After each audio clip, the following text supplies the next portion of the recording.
सैयारा ने मोहित सूरी के लिए क्या बताया? Me, the man of the hour, director of Sayyara, Mohit Suri. हर रोज किसी इम्पोर्टेंट शख्स का फोन आया है मुझे, चाहे वो साउथ इंडियन इंडस्ट्री से हो, चाहे इंडस्ट्री के लेजेंड्स हो। मैंने फिल्म देखकर बहुत प्यार दिया।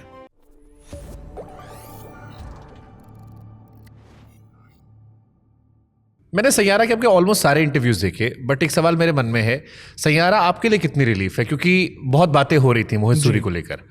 सैयारा ने मोहित सूरी के लिए क्या बदला? बाकी एक्टर्स को जो मिला मुझे वो लगा अलग मैं बात है। बहुत अग्रेसिवली फाइट बैक करूंगा, पर एक्चुअली मैं हम्बल्ड सा हो गया हूँ इसका सक्सेस और प्यार देखकर। क्योंकि मुझे अभी लगता है कि मैंने अपनी इतनी आवाज़ इस पिक्चर में डाली है कि मुझे लगता है कि अभी मैं अभी जहाँ पर भी जाता हूँ, जितना प्यार मुझे मिल रहा है, collections definitely help sir, I am not denying it, but हर रोज़ किसी इम्पोर्टेंट शख्स का फ़ोन आया है मुझे, चाहे वो साउथ इंडियन इंडस्ट्री से हो, चाहे वो इंडिया ये इंडस्ट्री के लेजेंड्स हो, सबका फ़ोन आया और उन्होंने फिल्म देखकर बहुत प्यार दिया। और मैं अपनी वाइफ को ये कहते रहता हूँ कि मुझे ये फ़ोन कॉल लेने दो, बस मुझे उनकी, मैं हर फ़ोन कॉल ले रहा हूँ, मैं सबसे बात कर रहा हूँ, मैं सबको थैंक यू बोल रहा हूँ, क्योंकि मैं जेन्युइनली ये अप्रिशिएट करता हूँ कि ये वापस प्यार और हिस्ट्री में नाम आना मेरा, to be in the greats of people like Subhash Ghai, Rahul Rawail, Mahesh Bhatt, Raj Kapoor with Bobby, Rakesh Roshan with कौन है प्यारे, ऐसे लेवल, ऐसे नाम न्यूकमर फिल्म्स जो ऐसे लिस्ट में मेरा नाम मेंशन भी होना, चाहे मैं नंबर 100 हूँ वो लिस्ट में, उनका नाम भी आना I think is a very prestigious moment for तो me. You think it's a blessing in disguise कि जो पीछे डेंट लगा था, पीछे लोगों का नजरिया बदला था, उसने आपके अंदर और भूख पैदा किया कि मेरे को 100% प्रूफ करना है? 100%। मुझे उनकी वजह से नहीं, मुझे अपने आप नहीं, को prove वो जो करना एक सेल्फ एक हिट 100% होता है कि सब कुछ बुराई कर लो, काम पे कैसे डाउट कर लिया? एग्जैक्टली मैं अपने आप पे डाउट, मुझे बुरा उस बात का लग रहा है कि मैंने शायद उनकी बात सुनकर अपने आप पे डाउट करने लगा था। But I think Saiyaara, this kids taught me, this youngsters taught me कि this is not what it is. तो आई थिंक सैयारा ने मुझे बहुत लिबरेट किया है। आई थिंक अभी यहाँ से फिर प्रेशर नहीं आएगा कि अब फिर उम्मीद होगी, जैसे तुम ही हो आया, लोगों ने कहा तुम ही हो गाना चाहिए, अब बड़ी बजट की फिल्म गई है, या आपकी भी करियर की सबसे बड़ी बॉक्स ऑफिस कलेक्शन वाली फिल्म है, तो इसके बाद कैसे मैनेज करोगे अपने आप को? क्योंकि ये प्रेशर तो होगा हमेशा ज़िंदगी में। जब भी मैं पिक्चर बना, मुझे कभी वो एस्पिरेशन नहीं था कि मुझे इस कंट्री की सबसे बड़ी पिक्चर बनानी है, मुझे कभी ये एस्पिरेशन था और आज भी नहीं है, पर मुझे इस कंट्री की सबसे अच्छी पिक्चर बनानी है, उसमें फ़र्क हो सकता जो आदित्य चोपड़ा ने आपसे कहा था। हमारी अधूरी कहानी, जी एक फिल्म, बहुत गाने मुझे बहुत पसंद है इस फिल्म के, फिल्म उतनी नहीं चली अगेन। जी। एक तो ये क्यों होता? आई थिंक वो पिक्चर ना जिस ऑडियंस के लिए बनी थी उसके लिए बहुत चली। I think it did some 45 crore और व्हाटएवर, पर वो एक मैच्योर लव स्टोरी थी। हाँ, did it do as good as villain? No, it was not supposed to, it was not that kind of a film. तो मुझे, I mean I am not denying this thing, but मैं वो picture से इतना नाखुश नहीं हूँ। मुझे लगता है मुझे विद्या बालन के साथ काम करने को मिला, which I think is the most beautiful human being in the world. I think I can proudly tell my children I worked with the great Vidya Balan. वाह, It was not working with Imran Hashmi is any less, but Imran Hashmi भाई है तो, और मैंने बहुत काम किया था उसके साथ। But and Rajkumar Rao, what a fantastic actor. I mean at that time लोग इतना उस पर इतना बिलीव नहीं, मेरे को उस टाइम से उस पर बिलीव था, and now he's doing so well.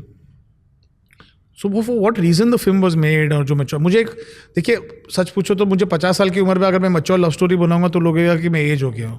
मुझे वही उम्र में था, एक मैच्योर लव स्टोरी बनानी थी मुझे लाइफ में, and I was very happy with that film, with that thing. उसमें आप फिर मैं आपसे कहूंगा, पिछला वीडियो डाला करो आप, उसमें एक भट्ट साहब का गाना डाल दिया लोगों ने।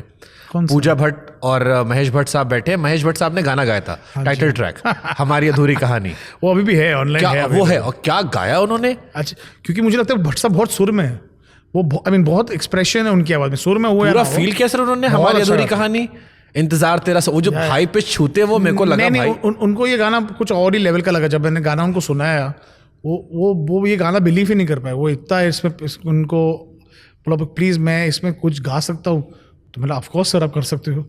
वो फिल्म बनी बिकॉज बहुत अरसों के बाद हमारी कंपनी में कोई डायरेक्टर भट्ट साहब को मिला था जिन्होंने उनके टाइप के सिनेमा बनाया था आशिकी 2 के बाद।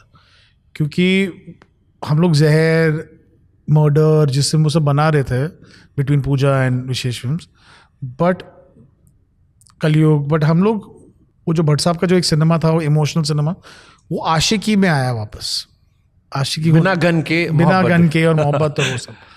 तो जब वो पिक्चर चली तो भट्ट साहब ने कहा था, you will be always remembered for making this film, can I have a story, will you direct it for me.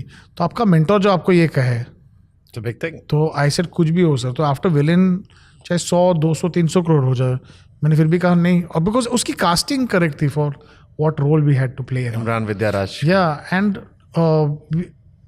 वो फिल्म जो उसकी ऑडियंस थी, वो आज भी लोग, मुझे काफ़ी लोग रास्ते पे मिलके बोलते that's one of my favourite films. And गाने ऑफ कोर्स। जी, फिर मैं पूछूंगा लालची कि गाना आपका इसमें फेवरेट गाना कौन सा था? टाइटल ट्रैक हमेशा हमारी अधूरी। चलिए इसके बाद हंसी। हमारी अधूरी, हमनवा, हाँ हंसी, या एक गाना इसमें बहुत अंडररेटेड है जो मैंने दीव गया था मैं, और वहां मैंने रात को प्ले किया था, ये कैसी जगह ले आए हो तुम। तो वो मेरा लीस्ट फेवरेट होगा एक्चुअली, बट मुझे लगता है हंसी और ए हमनवा के बीच में मैं थोड़ा कन्फ्यूज, चलो हंसी को मैं नंबर 2 दे देता हूँ। क्या खूब रब ने दिया, बिन मांगे इतना दिया, वरना बहुत ही मिलता अच्छा कहाँ गाना है। काफिरों को खुदा। मुझे वो टैलेंट भी बहुत अच्छा लगता है, अमी Mishra, I think is a very talented guy. I did a podcast with him and I asked him कि आई क्यों लौट गए आप यार भोपाल में? अब दोनों लोग गाने ऐसे क्यों नहीं? अब मेरे को एक बहुत अच्छा गाना दिया है, सच अ गुड गाय, वो भी हमारे पॉडकास्ट में शॉर्ट्स पहन के आया था। अभी उसने एक भजन रिकॉर्ड किया है, क्या पता उनकी मुराद पूरी, जैसे आप मिल गए यशराज को मंदिर में। हाँ, वो मैं एक्चुअली अपने सन को लेके गया था, क्योंकि बेटे को लेके गया था, क्योंकि वो उस मंदिर में सारे भगवान की मूर्ति है, तो मैं सब भगवान एक ही जगह पे उनको मिला रहा था एक्चुअली, क्योंकि मुझे लगा अगर मेरे बेटे को सिखाना है कि गणेश जी कैसे लगते हैं, शिव जी कैसे लगते हैं, तो मुझे अलग अलग मंदिरों में लेके जाओ। ये एक मंदिर था जो जुहू में है, जहाँ पर सारे भगवान साथ, उनकी सारी छोटे छोटे मंदिर है उसके अंदर ही, सारे भगवान ने एक साथ आशीर्वाद दिए। एग्जैक्टली, और उसी टाइम पे मैं मिल गया इन लोगों को। मैं नॉर्मली इतना जाता नहीं उधर। आपकी हाफ गर्लफ्रेंड ने गाने बहुत अच्छे थे, फिल्म भी अच्छी लगी मुझे। जी।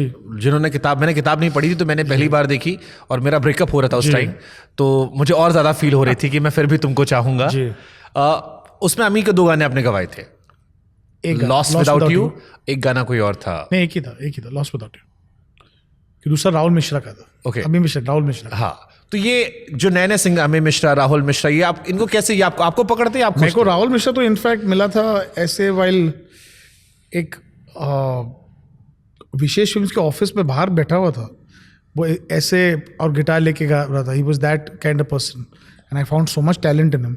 तो उन्होंने मुझे ये गाना जब दिया था, मैंने बोला था ये गाना मैं अपनी, उसको एंड तक बिलीव नहीं होता ये गाना पिक्चर में यूज़ होने वाला। और मुझे मिथुन ने हमेशा कहा था कि ये बहुत टैलेंटेड आदमी है।